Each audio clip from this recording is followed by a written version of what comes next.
जमा लीजिए। घेराइल बानी हो हम तो आइल बानी हो रौरा संगे संगे हम हुलसी आइल बानी हो।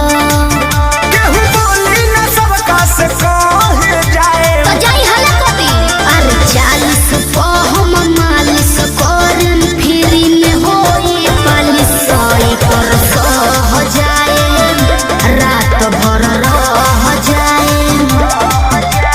40 पे हम मालिश करन फ्री में होई पालिश सोई पर सह जाए रात भर रह जाए।